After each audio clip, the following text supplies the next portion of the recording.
given ruling on this. Please, no.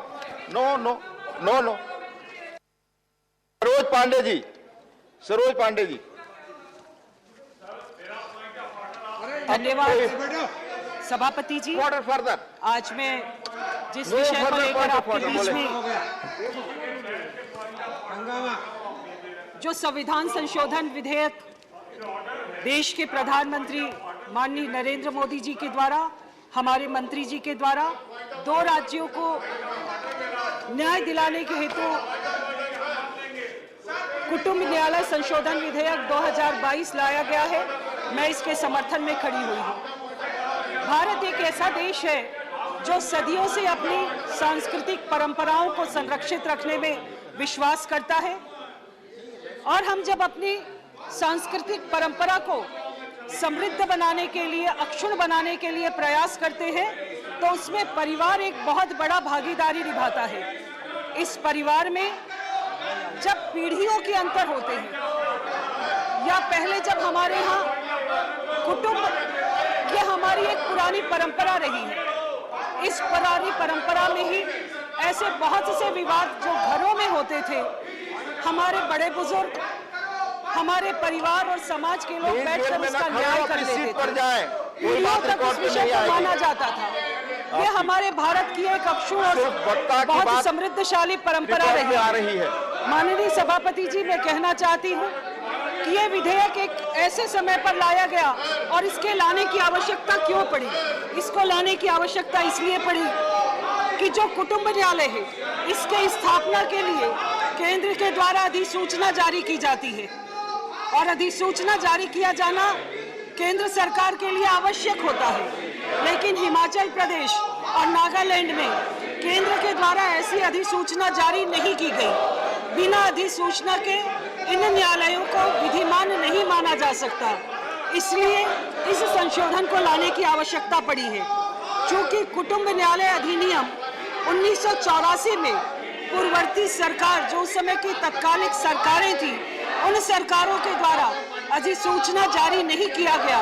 इसके कारण जो वहां पर वैधता थी, कुटुंब न्यायालयों की वैधता पर प्रश्न चिन्ह लगा, इसलिए हमारे संवेदनशील प्रधानमंत्री जी ने इस बात की कोशिश की है और आज हम इस संशोधन के द्वारा इन 2 राज्यों को कुटुंब न्यायालय के विधिमान रूप से मान्यता देने के लिए इस संशोधन को लाया गया है।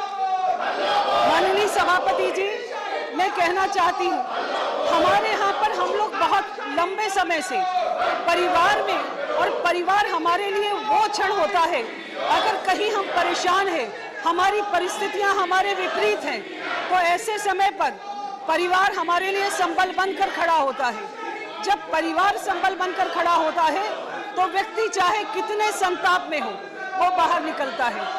लेकिन भारत में एक पूर्ववर्ती हमारे पड़ोसी देश के राष्ट्राध्यक्ष ने इस विषय को कहा था कि अगर भारत को समाप्त करना है तो भारत की संस्कृति पर आघात किया जाए, और अगर भारत की संस्कृति पर आघात होगा तो भारत समाप्त होगा। पाश्चात्य संस्कृति ने भारत की संस्कृति को बहुत हद तक आघात पहुंचाया है। मैं कहना चाहती हूं कि भारत की संस्कृति बेहद समृद्धशाली रही, लेकिन इस समृद्धता में जो पाश्चात्य संस्कृति है वो धीरे धीरे कहीं न कहीं प्रवेश करी। जो संयुक्त परिवार थे वो संयुक्त परिवार टूटे, एकल परिवार ज्यादा बढ़े।